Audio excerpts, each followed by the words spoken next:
And the first Apple Calendar trick is to use different calendars to organize your life. So this is a very basic tip, but it is absolutely essential knowledge for anyone who uses the app. And it will also give you some really important context for the rest of the tricks in this video. So in Apple Calendar, you can have separate calendars for basically whatever you want. So for example, you can have a work calendar, a personal calendar, a calendar for like extracurriculars. So this is a really great way to kind of categorize your life and keep everything organized. So in the app, you can find all of your different calendars by just tapping on this calendar icon at the bottom here, and then it'll pull up your calendars list. Moving on to the next trick, which is to hide specific calendars that you don't need displayed at the moment. So if there's one calendar that's kind of cluttering up your app, you can easily turn it off by just going back into your calendars list. So tap the little calendar icon here at the bottom. And then all you're going to do to turn it off is just uncheck the calendar. So if we want to turn off holidays in United Kingdom, just tap this little check mark at the left side here. And then if I go back to my calendar, I can see that all of those holidays are no longer being displayed. So for the next one, I'm going to quickly show you how to make a new event in Apple Calendar. So all you're going to do for that is tap the little plus icon in the upper right corner of your screen here. And then we have all of our event options here that we can fill in. So we can put a title, we have the day and time, we can choose which calendar this event is a part of, add an alert, notes, pretty straightforward. But for this next trick, I want to focus on the title all the way at the top. So I'm going to add a sample event just to show you what an event looks like on the calendar. When you're done filling all this in, all you have to do to save it is just press the check mark at the top. And then we can see that we have this sample event on our calendar right here. So a fun way you can customize your event titles is to use a little emoji at the front. So let's go back into the sample event and I can show you what that looks like. So now that we have this event, we are going to edit it. So to do that, all we have to do is just tap on it. And then in the upper right corner, just tap edit. And then all I'm going to do is just tap on the title. And in front, I'm going to add a little emoji. So maybe let's do like a blue heart to match the blue. And then tap the check mark to save. And then if we go back to our calendar, we just have this cute little emoji along with the event block. And I think this looks really cute. I think it's a really fun way to add some personality to your calendar. So this next tip is also regarding emojis. So of course you can use emojis for aesthetic purposes, but you can also use them for categorization. So for example, let's say this sample event is actually a workout. So I'm just gonna rename this workout. I can switch out the emoji with, let's say, an arm emoji, and then press save. This is really helpful if you're a visual person like me and you want to know what you have on your calendar at a very quick glance. Another way you can categorize your events by using the event title is by using a little context tag. So what I mean by this is just basically putting the category of the event in either brackets or parentheses. So we have workout as our title, and then afterwards we could do something like fitness in parentheses. Just another little way you can add a little bit of categorization to your Apple Calendar if you like to do that. The next trick is actually to use invisible event titles. What this is going to do is create a blank bar on your Apple Calendar that you can use sort of as a visual divider if you want one. This is really good if you want to like break up your day into different sections in a more visual way. So how this basically works is you're going to copy and paste some invisible text and then paste it in the event title. So for that, I usually just look up like invisible text generator or copy paste invisible text. This website that I'm using is called editpad.org, and I will have this page linked in my Apple Calendar customization blog post that goes along with this video. That blog post is going to have all of the resources and links that I'll be mentioning in this video, and I will have that linked down below if you want to check it out. So I'm just going to go ahead and copy my invisible text and then go back to Apple Calendar. Then I'm just going to tap on this event to edit it. Then I'm just going to tap on the title to edit it, and I'm just going to paste in my text and then save it. And then you can see that on my Apple Calendar, this event just appears as a blue bar. So this trick makes for a really pretty divider if you feel like your calendar could use one. Next, I have just kind of a general Apple Calendar tip for you, and that is to keep your event titles nice and short. This is going to help give your calendar more of a minimal and decluttered look and help keep it feeling nice and clean. But this is also going to help prevent a lot of the title from being cut off in your calendar view. So looking at Apple Calendar, you can see that the titles get cut off after not a lot of characters. It's usually like 10 to 11 characters, at least on mobile. But yeah, this tip is really going to come in handy more so for iPad and desktop users where more of the title is being displayed. So I did just want to mention that one. Another fun idea for creating dividers in Apple Calendar is to use emojis and symbols. So I'm going to have some of my favorite symbol combinations for dividers in that blog post that I mentioned earlier. So you can just copy and paste them from there if you want. Or you can also just look up aesthetic symbol or emoji combinations and you'll find a ton. But I'm going to go ahead and edit this divider here that I made. And I can show you what a divider with some symbols will look like on Apple Calendar, and then go back to calendar, and then we just have a cute blue bar with some little star symbols. I think it looks really adorable. Definitely a cute and easy little way to make your calendar a little bit prettier. This next trick is going to be to remove default alerts. This is going to help you reduce any unnecessary alerts and calendar notifications that you don't want clogging up your phone. So to do this, we actually have to go into our iPhone settings. There are a lot of Apple Calendar customizations that you actually access through your iPhone settings and not through the Apple Calendar app itself. So once you're in settings, scroll all the way down and go to apps and then go to calendar. And then you're just going to scroll down and go to default alert times. And then we have some options here. We have birthdays, events, and all-day events. So you can tap into each of these and then just set kind of how you want to be notified if you want to be notified of them. So if you don't want these notifications, just make sure that none is selected. And then you can just do that for each of them. Back in our Apple Calendar app, I'm going to show you how to switch between calendar views. So we have a few different options as to how we can actually display our calendar. And this is really nice because I know everyone has kind of different preferences as to how they want their week or their month or day laid out. So to see the different options, we're just going to tap on this icon up here. It kind of looks like two little bars. It might also look like one bar depending on what calendar view you're currently in. And then we have some different options here. So we have compact, stacked, details, and list. So I'm going to show you what each of these look like. Compact is this view right here. And basically this just means that all of the events are going to show up as little dots. So you're not going to see like the title or any of the details. And then if we tap on that icon again, we can also do stacked. So we're still not seeing any of the event titles or details with this one, but instead they appear as just a colored bar. And then personally, I like to do details. So this is where you do get a preview of the event title, and also you can see the time if your event has one. And then you can also do list, which will just display your events in a list kind of format. So another little hack I want to mention for this one is that you can actually switch between the views by just pinching and dragging on the screen, just like that.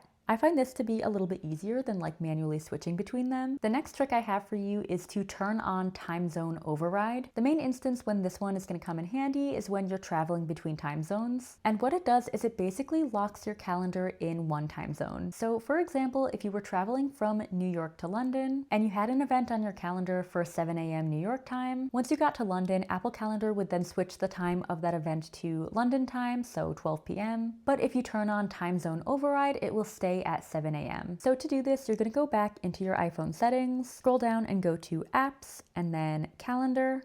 And then kind of close to the top, you're just going to see an option that says time zone override. So go ahead and tap it. And then you just want to make sure that this is toggled on. And then below, you can choose which time zone you want your calendar to be locked in. Next, I'm going to show you how to change your default calendar. So like we talked about earlier, you can have different calendars for things like work, personal, etc. And you can choose which one of them you want to be your default. So basically what this means is that any new events that you create will automatically be added to this calendar. So if there's one calendar that you use a lot more than the rest, I would definitely recommend having that one as your default calendar. And this also helps to make sure everything on your calendar stays nice and color-coded, because you'll usually have a specific color for a specific calendar. So to set a default calendar, you're going to want to go back into your iPhone settings and then just scroll down until you find default calendar and just tap on it. And then it's super easy. All you're going to do is just tap on the one that you want to be your default calendar. Okay, so next we're going to talk about colors. So I definitely recommend having a pretty color palette for your Apple Calendar. Of course, it's not necessary, but it does make planning a little bit more fun. So personally, I like having either a nice light neutral palette or like a pastel colored palette. So in the Apple Calendar app, you can set each of your different calendars to have their own color. So I'm going to show you how to do that now. So in your app, you're just going to go ahead and tap on the little calendar icon at the bottom, and this is going to pull up your calendars list. And then to edit each of your calendars, you're going to tap on the eye icon on the right side of your screen. And then you're going to see a bar that says color, so we're just going to tap on that. And then you can choose from each of the defaults here, but I like to go in and add a custom color. And then we have a bunch of different methods here that we can use to choose our color. We can select one from this grid, we can do a spectrum, we can use these sliders, but personally I like to tap on this little bar here at the bottom and input my own custom hex code. So I'm going to put on the screen the color palettes along with the hex codes of the colors that I like to use the most. So if you're looking for just kind of a jumping off point, these are a great place to start. Another fun little tip, if you want to have like a device-wide aesthetic, is to match your Apple Calendar colors to your wallpaper. So for my wallpaper, I have this really warm and cozy brown. So if I wanted to match my Apple Calendar to that color, I could choose maybe this brown right here, or maybe that one. And then we could adjust it if we want, and then just save it. So now all of my home events are gonna be in this nice warm brown color, and that's gonna tie in really nicely with my wallpaper. We can add like a little brown heart, and then that's what it looks like on my calendar. The next trick is to use notes instead of event titles to store information. So instead of using your event title to store other information about the event, whether it's an address or a URL, that's obviously gonna make your calendar look really cluttered, but there is a dedicated space for that in Apple Calendar. So if I tap on this sample event here and then tap on edit, if I scroll to the bottom, you can see that we have a section dedicated to URLs and notes. So any extra information about your event, I definitely recommend putting it in here. Next is to use the repeat feature for recurring events. So for example, if you have an event that happens every week, you can use the repeat feature in Apple Calendar, and then it will automatically be on your calendar every week. And this is really great because then you don't have to go in every single week and make a new event. So if we tap the plus at the top to make a new event, to find this feature, just scroll down a little bit and you're going to see it right there where it says repeat. And then the default is never, but if we tap on it, we have some options that we can choose from already, but we can also choose a custom option. So our frequency, we can set to daily, weekly, monthly, or yearly. So just as an example, let's do weekly. And then where it says every, we can choose a number. So we can have an event repeat every 3 weeks. And then we can also choose the day of the week down below. So we can have it repeat every 3 weeks on a Tuesday and a Friday. Next, I'm going to show you how to enable or disable week numbers. So Apple Calendar does have the ability to display week numbers for each week of the year, so 1 through 52. And you can customize this in your iPhone settings in the calendar section. And if you scroll down a little bit to where it says week numbers, all you're going to do is just toggle this on or off depending on your preference. I usually like to have this toggled off to keep my calendar more minimal, but that option is there if you want to use it. And then if I have it on, this is what it looks like in Apple Calendar. So you can see the little week numbers all the way on the left-hand side of the screen there. So a really easy way to kind of switch up the aesthetic of your Apple Calendar is just to switch between either light mode or dark mode. So here's what this calendar looks like currently in light mode. To switch between light and dark mode, just go to your iPhone settings and then scroll down until you see display and brightness and tap on it. And then here you can either just tap on light mode or dark mode depending on what you want. So I'm going to tap on dark.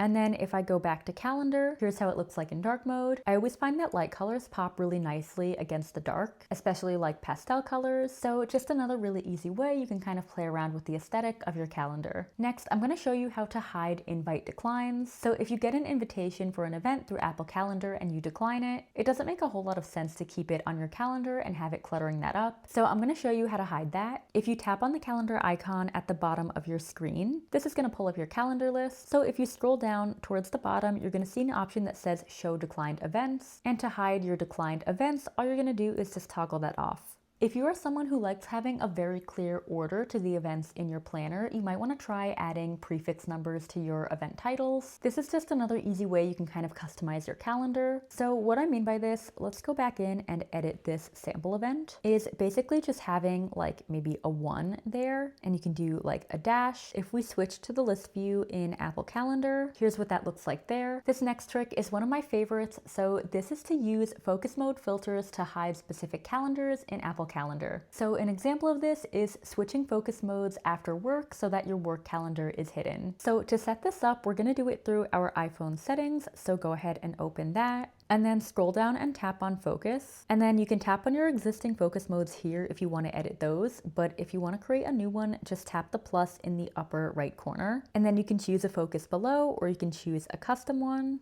We can pick a color, an icon, and I'm just going to name this personal. And then we're going to want to tap on customize focus. So this is where calendars come in. If we scroll down, we're going to see an option to add a filter. So go ahead and tap on that. and then tap on calendar. And then if we tap on where it says choose, we can just tap on all of the calendars that we want to be shown when we're using this focus mode. And then anything that's left unchecked will not be displayed in our Apple Calendar when we're using this focus mode. And then we can just tap on the check mark in the upper right corner to save it, and then tap add, and then we can just drag down in the upper right area of our phone to access our control center. And if we tap focus, this is where we can find all of our focus modes. So you can see the one I just created right there, which is called personal. So if we tap on that one, then we can go ahead and turn that focus mode on. Next, I'm going to show you how to add an Apple Calendar widget to your home screen. Having a calendar widget is really good for like quick access, and it also looks really cute on your home page. So to do this, you're just going to long press on your home screen, and then in the upper left corner, go ahead and tap edit,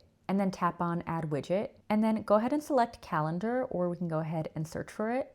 And then here we can choose what size we want. So we have a lot of fun options. So I think I'm gonna do this one that shows the month. And then I'm just gonna tap on add widget. And then I'm gonna tap on done in the upper right corner. And then we have our little Apple Calendar widget on the screen. And then if we tap on it, it'll bring us right to our app. In the next hack, I'm gonna show you how to enable or disable week view starts on today. So if you enable week view starts on today, what this means is that when you're in the weekly calendar view, the first day is always going to be the current day. Now, some people like this because that means they can always see a full week ahead. But if you only want to see what's going on in your current week, I'm going to show you how to toggle this off. So this is another one where you're going to want to go into your iPhone settings and then navigate back to calendar. And then we can see it right there where it says week view starts on today. And all we have to do to customize this is just toggle it on or off. So Apple Calendar lets you choose which day of the week the weekly calendar view starts on. So for most people, it's probably going to be either Sunday or Monday, but you can choose any day of the week. And you're also going to find this option in settings in that same calendar section. If you scroll down, you're going to see an option that says start week on.